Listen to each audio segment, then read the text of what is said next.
Huko unasikiliza matangazo yetu ya Amka na Baraka One TV tarehe 10 mwezi wa 4 2026 saa 12 saa za Afrika Kati, ikiwa ni saa 1 majira Afrika Mashariki, na mimi ni Rajabu Wakili Kabonga.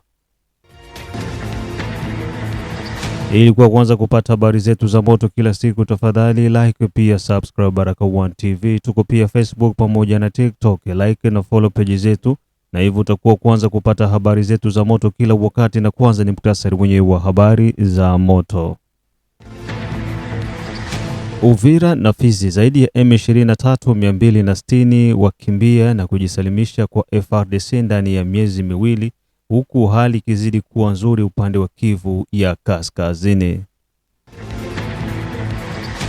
Ituri, waasi wa FPIC wakubali kuweka silaha chini na kujiunga na RAD, huku serikali ya wataka vijana kujielewa na kuacha kutumikishwa na wanasiasa. Kinshasa, chanzo cha mauaji ya kimbari nchini Rwanda si mwingine bali ni Paul Kagame pamoja na wenzie, amezungumza Patrick Muyaya. Kumbuka pia kushirikiana na Baraka One TV kwa Operation Saidia Muzalendo, na kama hujaungana na operesheni hii, tafadhali tumia namba ambazo unaziona kwa skrini yako, na moja kwa moja utakuwa unaweza kuwasiliana na Baraka One TV. Na pia usikose kutembelea Mwangaza TV ambako utaendelea kukutana na baadhi ya matukio yote ambayo yako na rindima kutoka mashariki mwa Jamhuri ya Kidemokrasia ya Kongo.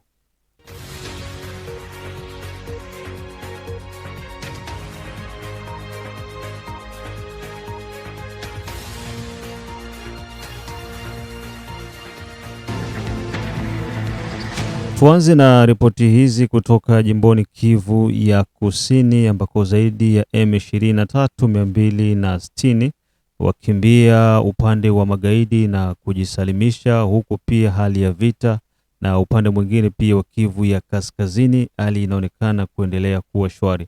Zaidi ya wapiganaji 260 wa M23 wameweza kukimbia muungano huo wa M23 Twirwaneho pamoja na Redi Tabara na kuja kujisalimisha kwa majeshi ya Jamhuri ya Kidemokrasia ya Kongo.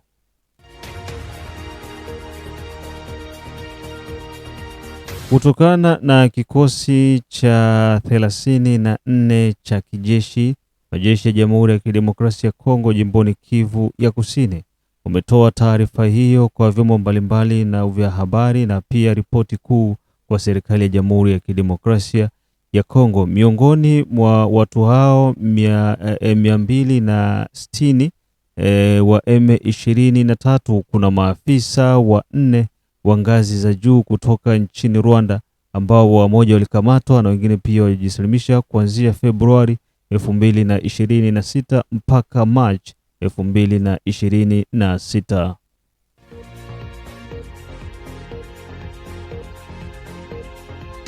Kwa mafanikio hayo makubwa ambayo serikali ya Jamhuri ya Kidemokrasia ya Kongo na FARDC wazalendo wanaendelea kupata kutoka uwanja wa mapigano, serikali inatoa wito kwa yeyote yule ambaye bado yuko chini ya ushawishi wa M23 kuweza kujisalimisha kabla mambo hayajaharibika zaidi. Kwa sasa upande wa Mwae Plateau na Haut Plateau hali inaonekana kuendelea kutulia, maana vikosi tihifu kwa serikali bado vinazidi kuchapa kazi kweli kweli ya kuendelea kumsaka adui kokote ambako anapatikana. Hivi sasa ni takriban siku 5 ambako mapigano yamekuwa yakiripotiwa sehemu mbalimbali jimboni Kivu ya Kusini, zaidi tarafani Fizi pamoja na tarafa la Uvira na vilevile tarafani Kabare, na kwenye magaidi wa M23 wanaendelea kula chuma kutoka kwa serikali ya Jamhuri ya Kidemokrasia ya Kongo. Kutokana na hali ya kivita, huyu hapa Rafael Roger Seko akija na ripoti yenye kukamilika. Jeshi la Jamhuri ya Kidemokrasia ya Kongo FARDC limeanza polepole kupeleka wanajeshi wake katika vijiji vya Katondi, Kipese, Kiriri, Kirikiri na Bukununu vilivyoachwa na kundi la M23 magaidi hao kaskazini mwa eneo la Lubero. Operesheni hii inaashiria hatua muhimu katika mapambano dhidi ya makundi yenye kumiliki silaha katika eneo hilo la mashariki mwa DR Congo. Viongozi wa eneo hilo wamezipongeza hatua hizo ambazo inatarajiwa kusaidia kurejesha usalama na kuwezesha kurejea kwa watu waliokimbia makazi yao. Hata hivyo, hali bado ni ya wasiwasi katika miji ya Kambo na nafasi ya karibu hapo, tukitaja Kichombiro, Alibongo, ambako bado kuna baadhi ya wapiganaji wa M23 magaidi hao ambao FARDC imewataka wananchi kubaki watulivu na kushirikiana na vyombo vya usalama ili kuhakikisha amani kudumu. Vile katika hatua hiyo, jeshi la FARDC, jeshi la taifa FARDC kutoka sekta ya operesheni Sokola pili kaskazini mwa Kivu ya Kusini imefanikiwa kuyazuia mashambulizi yaliyofanywa na muungano wa Nyanturu wa AFC M23 Rwanda Defense Force hiyo juzi, ambapo maeneo ya Tushunguti, Katale katika Kacheichei na Mabindano yameathiriwa na mashambulizi yaliyolengwa kusambaza hofu na kuvamia eneo hiyo la raia. Kutokana na habari hizo, FARDC wamefanikiwa kuwashinda magaidi hao na kuwasukuma nje ya maeneo hiyo kwenye makazi ya watu, hivyo kulinda wananchi wa eneo hilo. Kamanda wa sekta operation ya Sokola ya pili kwenye jimbo la Kivu kaskazini mwa Kivu ya Kusini, Kanali Kisembo Isingoma Benjamin amelaani mashambulizi haya yanayohatarisha maisha ya raia wasio na hatia, na amewahimiza wanajeshi kubaki waaminifu kwa kiapo chao cha kulinda wananchi wa Jamhuri ya Kidemokrasia ya Kongo. Vile jeshi imesisitiza tena dhamira yake ya kulinda uhuru wa taifa na usalama wa wananchi, huku ikiendelea kuheshimu juhudi ya diplomasia zinazofanywa serikali pamoja na jumuiya ya kimataifa. Vile katika habari hizi, Kigali yaishutumu Kinshasa kwa sera ya mauaji ya kimbari na kuwalenga FDLR. Katika maadhimisho ya kuibuka ya 32, waziri wa Rwanda Bizimana ameongeza ukali wa kauli dhidi ya Jamhuri ya Kidemokrasia ya Kongo DRC, ambaye huyu amesema hatua zaidi katika nchi za magharibi, hakuna taifa linaloweza kushirikiana bila adhabu ya wanaeneo bila kukabiliwana na asira ya kimataifa. Hata hivyo, DRC imeonyesha wazi sera ya mauaji ya kimbari, inathibitisha hilo kwa kuigiza ndani ya jeshi lake lenyewe makundi yanaweza kuitwa wanazi wa tropiki, yani FDLR. Kauli hiyo imechochea tena mvutano kati ya maneno ya Kigali na Kinshasa kuhusu swala la FDLR na usalama unaojiri katika ukanda wa maziwa makuu. Nikiripoti kwa niaba ya Baraka One TV, mimi naitwa Rafael Seko. Kwa kuweza kukazia ripoti hiyo ya Rafael Roger Seko, ndio magaidi wa M23 6 wengine pia waliweza kukamatwa na kujisalimisha hiyo tarehe 8 kuangukia tarehe 9 jana za mwezi huu wa 4 mwaka huu wa 2026 huko maeneo ya Minembwe, baada ya mapigano makali dhidi ya vikosi vya serikali ya Jamhuri ya Kidemokrasia ya Kongo. Kwa upande jimboni Kivu ya Kaskazini, majeshi ya Jamhuri ya Kidemokrasia ya Kongo FARDC wanaendelea kusambaza vikosi sehemu mbalimbali ndani ya vijiji ambavyo viliweza kukimbiwa na magaidi wa M23 tarafani Lubero, ikiwa ni pamoja na kijiji cha Katondi, Kipese, Kirikiri pamoja na Bununu, na mpaka sasa hivi vikosi tihifu kwa serikali vinaendelea kudhibiti maeneo hayo, anasema msemaji wa serikali ya jimbo la Kivu ya Kaskazini.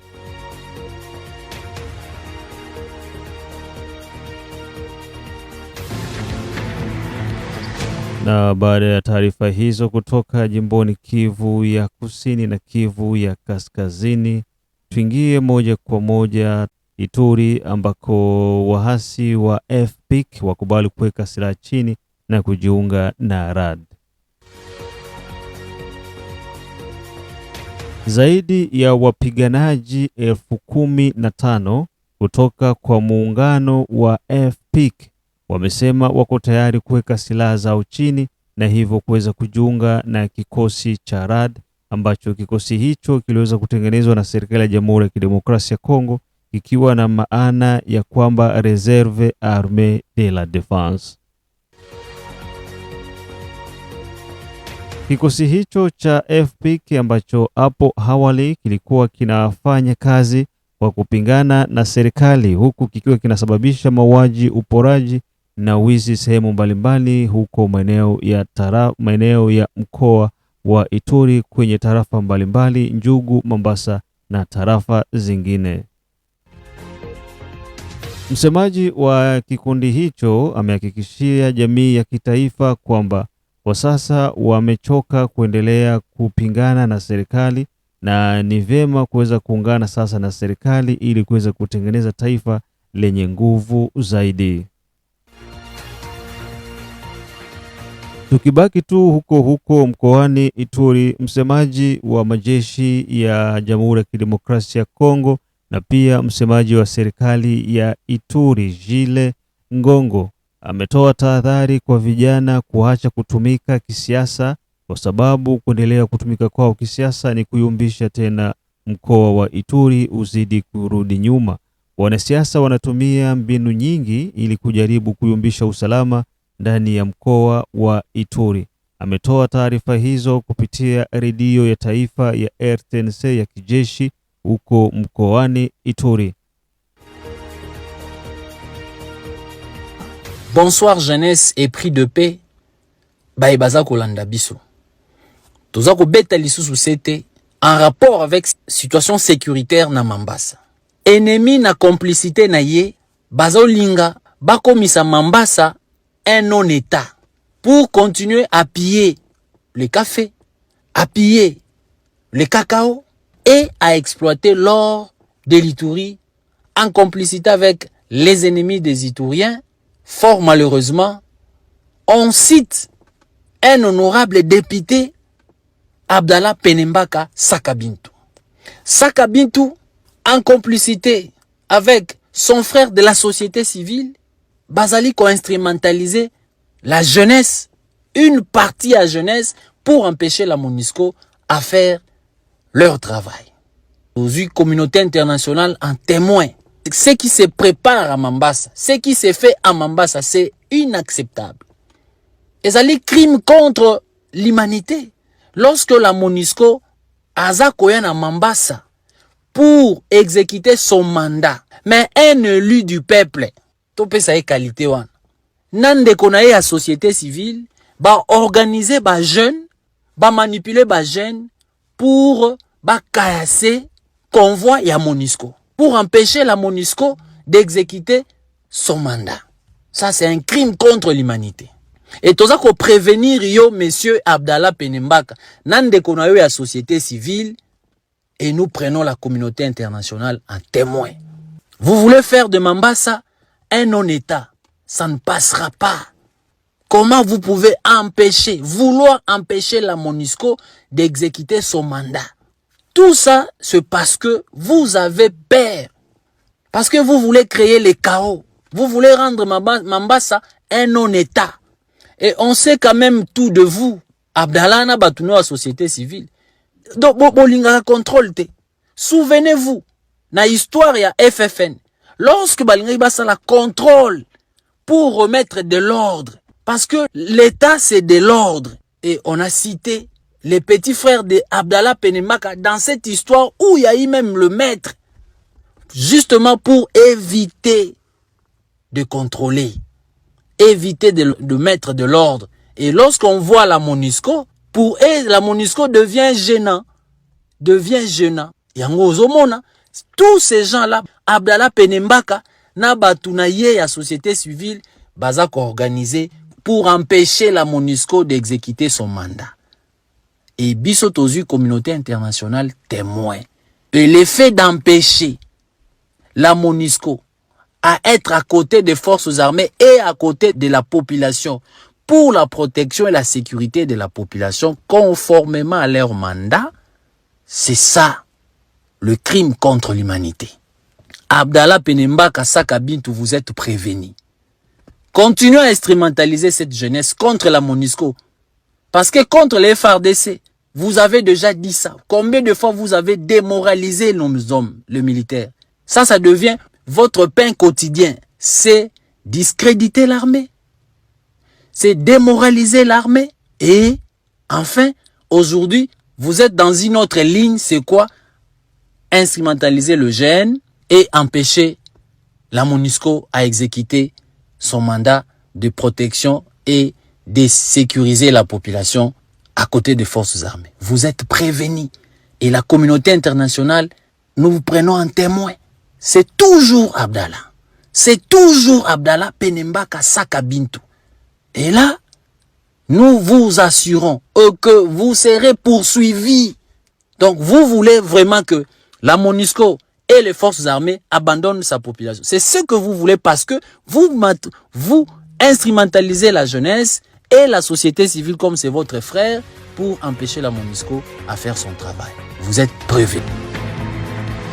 Uko nazidi kusikiliza matangazo yetu ya Amka na Baraka One TV, ikiwa ni tarehe 10 mwezi ni wa 4 2026, saa 12 saa za Afrika Kati, saa 1 majira ya Afrika ya Mashariki. Unafuata matangazo yetu kutoka Australia, kutoka Canada, kutoka Europe, kutoka USA, Central pamoja na East Africa.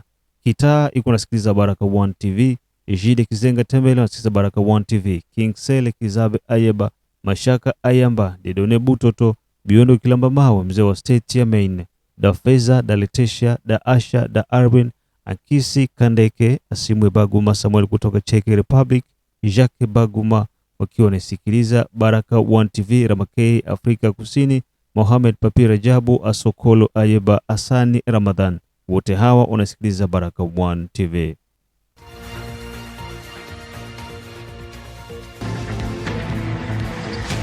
Baada ya taarifa hizo kutoka sehemu mbalimbali ambako kunasikiza kutoka Baraka One TV, ni kupeleke moja kwa moja Kinshasa na kuungana na msemaji wa serikali ya Jamhuri ya Kidemokrasia ya Kongo ambaye pia ni waziri wa mawasiliano Patrick Muyaya. Mauaji ya kimbari yaliyofanyika Rwanda yalisababishwa na Paul Kagame pamoja na utawala wake. Hayo ni moja kati ya matamshi yaliyotamkwa na Patrick Muyaya. Kutokana na kuweza kufanya kumbukumbu ya mauaji ya miaka 32 nchini Rwanda, serikali ya Kigali mara kwa mara imekuwa ikijililiza na kujiweka kwamba wao walifanyiwa kitendo cha uonevu na pia kutupia lawama hizo serikali ya Jamhuri ya Kidemokrasia ya Kongo. Serikali ya Kigali inanyoshia serikali ya Jamhuri ya Kidemokrasia ya Kongo kwamba kuna uwezekano wa kuandaa machafuko mengine nchini Rwanda kutokana na mtoto wa hayati Habyarimana kuonekana mara kwa mara kuja jijini Kinshasa kwa masuala yake binafsi. Vitendo hivyo vimeweza kuipa serikali ya Rwanda na kuzidi kuongea matamshi mabovu mbele ya serikali ya Jamhuri ya Kidemokrasia ya Kongo na kufikia mpaka hatua ya kumlaumu pia waziri wa mawasiliano Patrick Muyaya na kumuongelea maneno ambayo hajawahi kuyazungumza.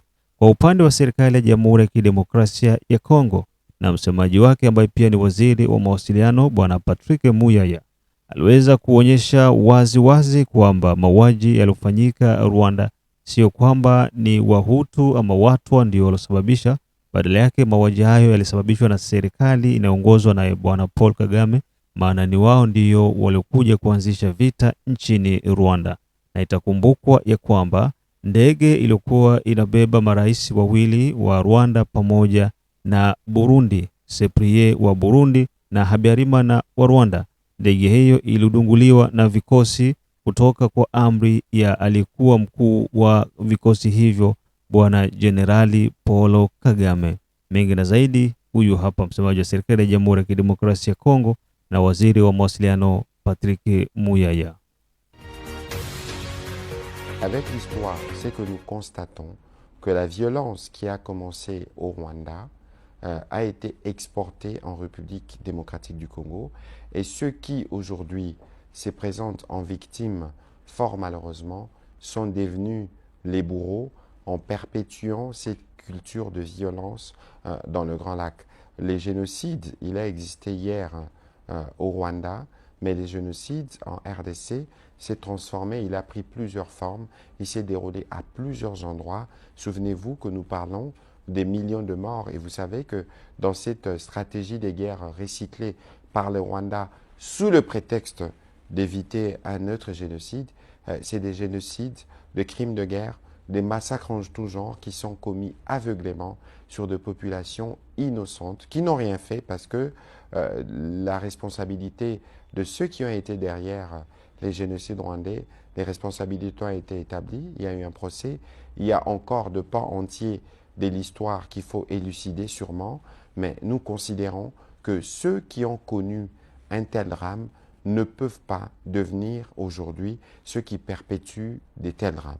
Alors d'abord, ce sont des contradictions qui sont liées au président rwandais. Je vous renvoie à sa propre dernière interview où lui, il a revendiqué offrir son territoire, offrir des munitions, des renseignements pour ceux qui, des Congolais kagamisés, pour ceux qui, il estime, peuvent porter le projet de venir renverser le pouvoir démocratiquement élu en République démocratique du Congo. Il est dit clairement dans son interview. Ensuite, il y a des actes qui les corroborent. Je voudrais vous épargner des cycles qui commencent depuis 1996 jusqu'à aujourd'hui. Pour en venir à ce que vous dites au sujet de Jean-Luc Abiyarimana, d'abord, il y a une chose qu'il faut reconnaître. C'est que Jean-Luc Abiyarimana, lui comme sa famille, sont aussi des victimes de l'acte qui a précédé les génocides rwandais. Il est important que si un travail de mémoire doit être fait, le travail de mémoire doit être fait pleinement. Il y a évidemment une part de justice qui doit être dite pour les familles du président Abiyarimana, pour les familles du président burundais qui sont décédés dans le crash ou dans l'attentat contre le Falcon qu'il transportait. Je rappelle que le président Abiyarimana était un homme qui soutenait les processus de paix. Et pour en venir à son fils, ce n'est pas un chef de guerre. Je n'ai jamais lu un quelconque poste de lui disant qu'on devait renverser le régime rwandais. Et le narratif qui est tenu par le président rwandais est un narratif mensonger et d'agitation parce qu'il faut à tout prix trouver des raccourcis pour justifier la présence de ces forces de manière totalement illégale sur notre territoire. Je disais tout à l'heure que ce n'est pas un chef de guerre, contrairement à ceux que Kigali soutient dans la déstabilisation de notre pays.